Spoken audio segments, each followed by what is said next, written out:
أعوذ بالله من الشيطان الرجيم.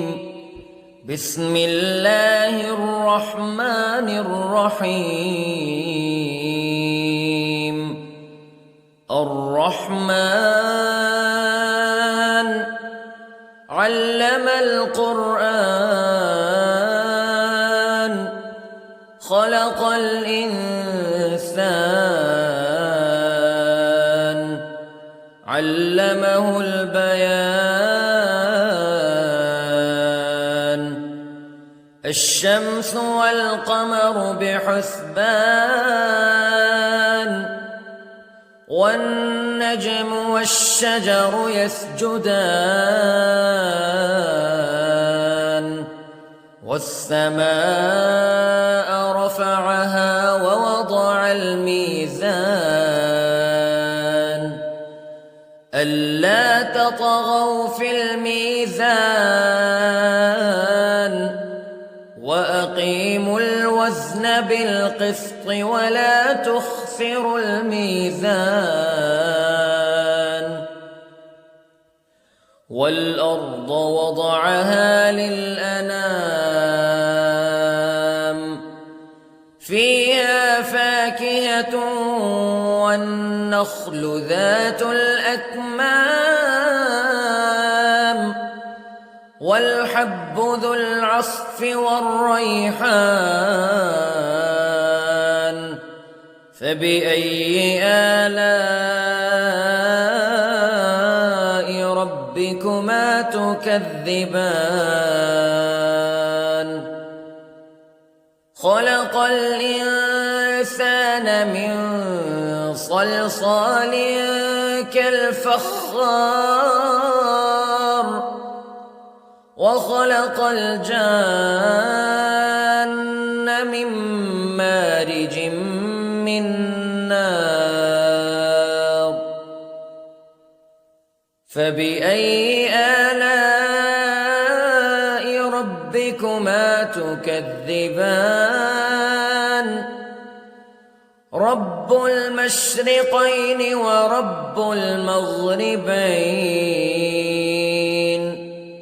فبأي آلاء ربكما تكذبان. مرج البحرين يلتقيان بينهما برزخ لا يبغيان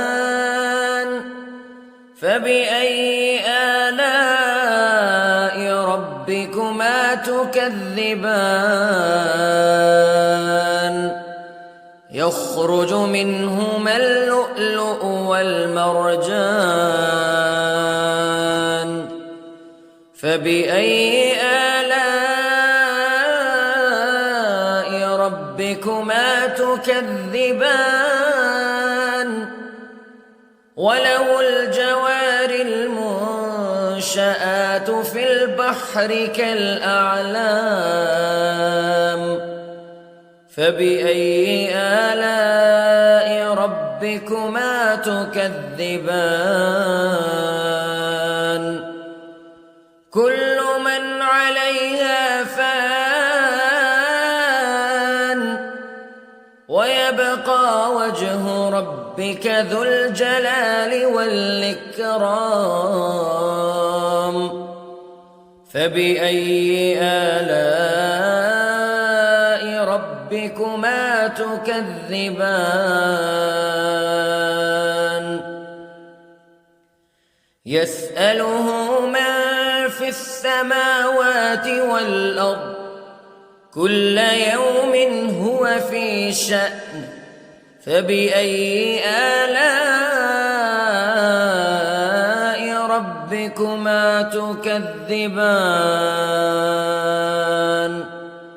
سنفرغ لكم أيها الثقلان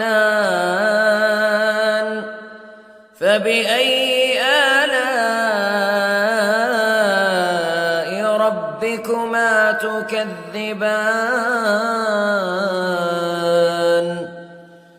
يا معشر الجن والإنس استطعتم أن تنفذوا من أقطار السماوات والأرض فانفذوا لا تنفذون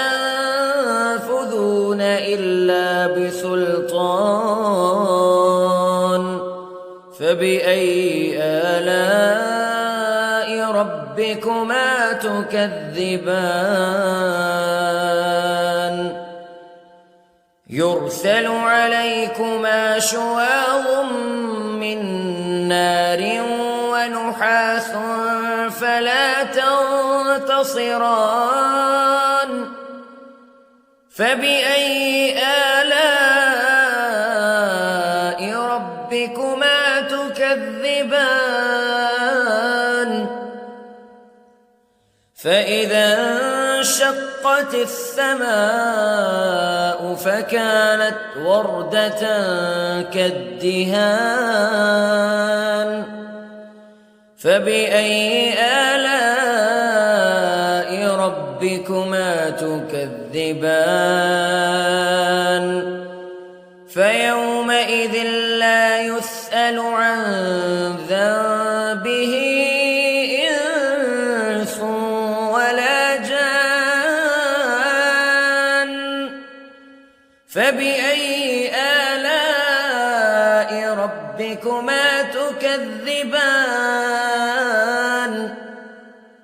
يعرف المجرمون بسيماهم فيؤخذ بالنواصي والأقدام فبأي آلاء ربكما تكذبان هذه جهنم التي يكذب بها المجرمون يطوفون بينها وبين حميم آن فبأي آلاء ربكما تكذبان ولمن خاف مقام ربه جنتان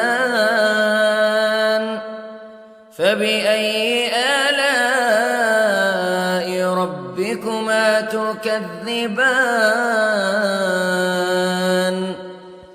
ذواتا أفنان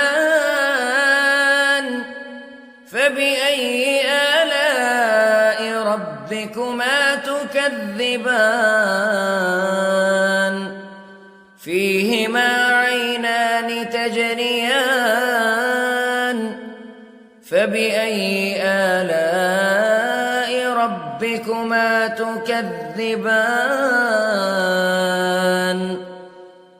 فيهما من كل فاكهة زوجان فبأي آلاء ربكما تكذبان متكئين على فرش بطائنها من استبرق وجنى الجنتين دان فبأي آلاء ربكما تكذبان فيهن قاصرات الطرف لم يطمثهن إنس قبلهم ولا جان فبأي آلاء ربكما تكذبان كأنهن الياقوت والمرجان فبأي آلاء ربكما تكذبان هل جزاء الإحسان إلا الإحسان فبأي آلاء ربكما تكذبان ومن دونهما جنتان فبأي آلاء ربكما تكذبان مدهامتان